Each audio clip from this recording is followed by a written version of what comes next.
Welcome to the Manager Matt podcast show. The show is designed to give you solutions to your day-to-day management and leadership problems. It's hosted by Matthew Haddock, a frontline manager and leader with over 25 years of experience. If you're ready, then let's get on with the show. Welcome to the Manager Matt podcast show. This week I want to look at how to be present at work. What's the best approach to remove distractions? And the reason why being present at work is a struggle that gets in the way of you and your teams delivering results. So let's get on with the show. Right, let's clarify. Being present, it don't mean turn up on time to meetings, nor does it mean sitting at your desk until 5:30 every night. I mean being present in the moment and engaged with the work that you're actually there to do, or the tasks that you're meant to be performing. Now, there's a number of times I've spoken in the past about being present in business. There's so many distractions that make it more and more difficult to be present and to really engage in the work you've got to get done. Now, these might be your emails that are always pinging in. There could be the phone calls, the text messages, or the instant messages. Not to mention, away from work, the social media, Instagram, Facebook, Twitter, Snapchat, and everything else that comes along with it these days. TikTok-y things, not sure, show me age there, which makes it more and more difficult to actually stay focused on the tasks that you're there to do. Now, with COVID, we've had the challenge of not being in the same office as peers or as manager, and therefore it's become even more difficult for us to be able to truly communicate with people in and outside of work. But one thing that we don't do well is being present. Because of the distractions in our busy life, it becomes a lot easier to find ways of not being focused than actually being focused. Now, the temptation is to easily drift into activities that don't add any value and are not delivering results. Now, don't get me wrong, everything in moderation. There's nothing wrong with doing a little bit of social media if you want, if that floats your boat. But it's the right time and the right place for everything in business and in life. So when it comes to how we can work differently and change the way that we act, what's the first thing we should do? Well, in my mind, with every problem or perceived problem, you need to know, do we actually have a problem? And the best way to do that is to do an audit on yourself. Look at your phone, your tablet, your computer, and see exactly where you're spending your time.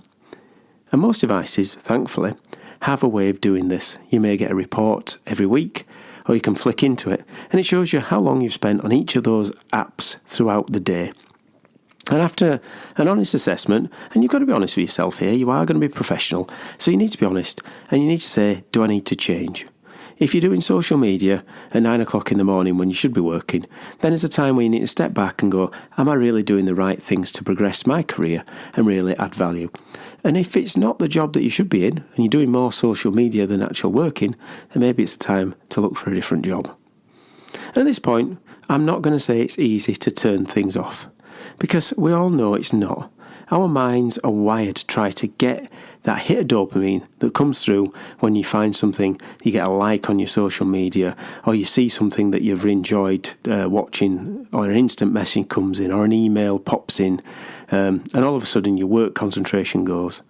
You see the little blink in the corner telling you there's an email, and all of a sudden you just jump onto that one instead of actually staying focused on the presentation or the work that you're actually doing. And your brain loses track. It sort of goes off the rails of thought, and before you know it, you've drifted away. And then it's so easy to pick up the phone and just check your instant messages, look at your Facebook page. So, what can we do to try and stop these distractions? Well, I think it's about habits with people. We have a set habit and a certain time of day of doing those habits. We all know that that's what happens. We get up in the morning, we put the kettle on, we make ourselves a drink, a tea or coffee. We might do a certain ritual around walking the dogs or watching something on the TV, usually the same channel, before going to work. If you're really keen, you may go to the gym at a certain time every morning before you go in to do your job. Or you might do certain things around the house, empty the dishwasher, make the sandwiches. And these become these routines that you do over and over again. And sometimes you don't even feel that you're thinking about them. You do them on autopilot. You even forget if you've done them. So what's the best way, really, to try to hold these good habits up with the not so good habits? Well, in my mind, it's all around looking at how we can move away from the bad things and maybe put them onto the other ones. So it's a breaking of the habit. Now, sometimes that can be by using a distraction, by doing something different. So this sort of distraction theory is the idea of you can do something that kind of completely throws you off and all of a sudden you forget about doing it. They always say with smoking, when you're breaking a habit, smoking habit is going out at a certain time to a certain place, maybe meeting some people if you're at work, having the cigarette in your hand.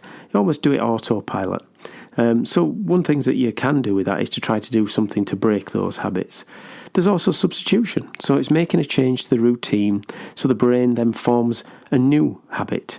In my case, when I want to read more books, when I go to bed, I've decided that what I'm going to do is not check the phone. So, normally when I say I want to go to bed, I'm going to read some books, I get into the bed, I check my phone, and before I know it, no surprise, I've gone down and lost an hour on YouTube doing something. So to break that, you need to sort of put the Kindle or the book next to the bed so it's easy to pick up. Or put your charger so that it's maybe in the same room if you need your phone, but get your charger in another area so you have to go and move away from having it next to you. Another form is to make it harder to do the things that's distracting you and stopping you being present. So one thing that many people can do is to sort of make sure that they move things around on the home screen. Because we're a creature of habit, we know exactly which button to press in which normal place. So if you've got a front page on an iPhone or a Galaxy, you'll know exactly which folder Facebook or Twitter is in. So your thumb almost naturally finds it. So one way of doing that is to make it harder. So you can move the app somewhere else into a third or fourth screen. Deactivate the app so that you have to reboot the app up every time you do it. So that makes it more difficult for the distraction to slip into it, but means you can still go there if you need to make sure that you've got time to visit those apps that you might want to visit without completely going away from it. But it starts to break those habits. Also things as simple as putting it in a different room. So putting your phone in front of you all the time. At the minute, I'm reading off my phone, doing the notes for this. But if I didn't and I put it somewhere else, then that breaks the habit. It makes me go somewhere different. So what I would do normally is maybe leave the phone in the kitchen so you can hear it, but you're not on it all the time. I mean, the number of times that you see someone watching a TV programme, or you've done it yourself, you'll be watching a TV programme with your phone in your hand. You're not watching the TV programme, you're not really engaged with anyone. You've become completely distracted and you've moved away from being present with the person in the room or present in the show.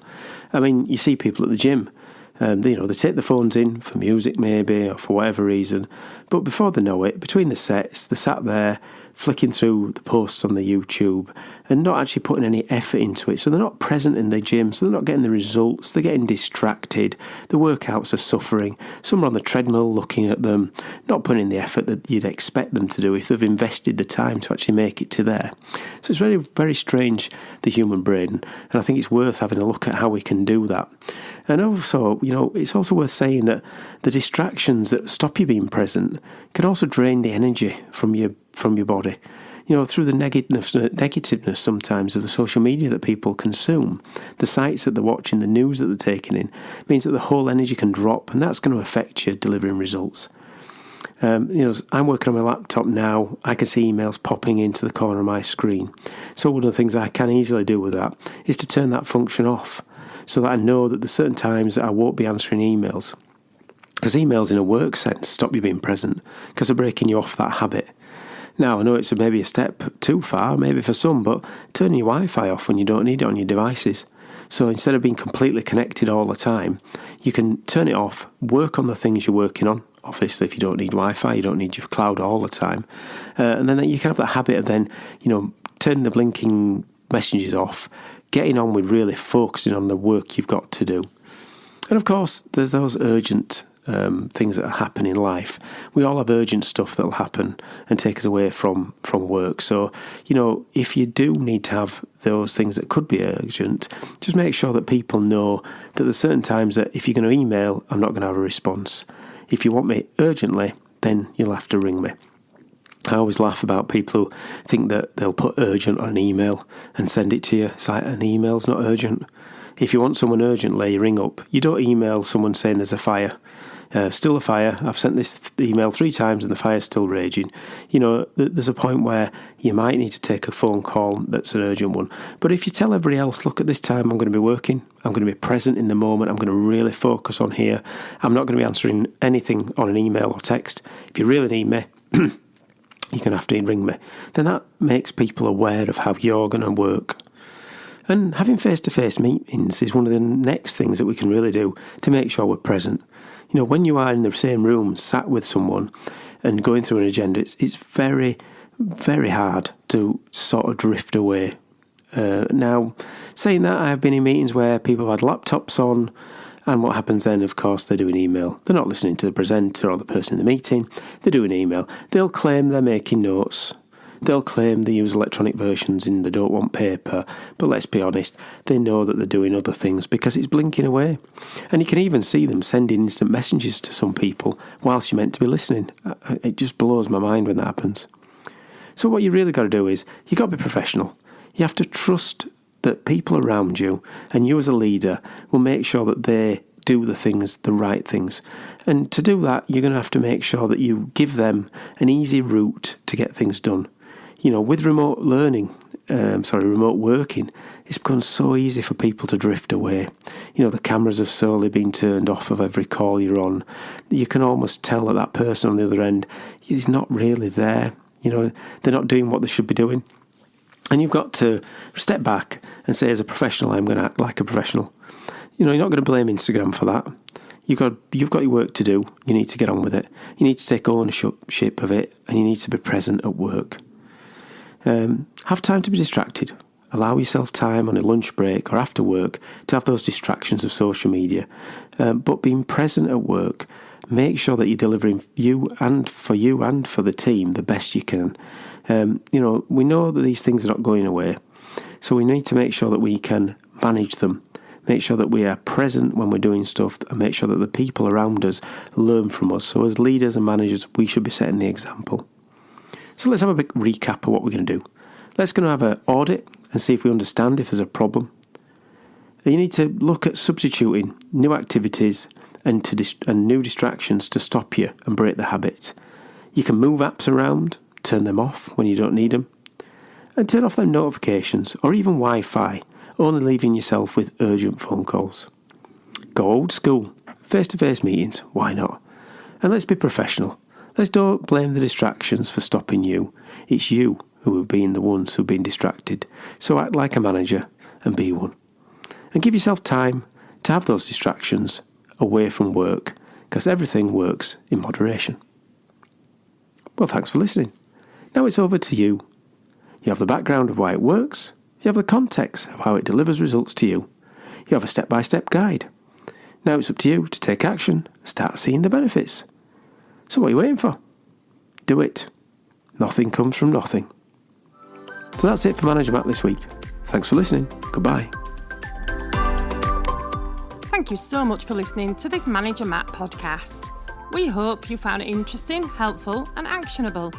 One last thing, please leave a quick review on iTunes or with your podcast provider, as it helps to spread the word of Manager Matt.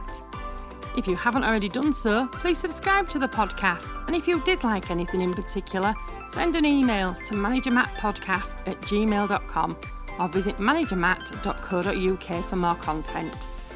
Feedback is a gift, so let's keep giving. See you next week.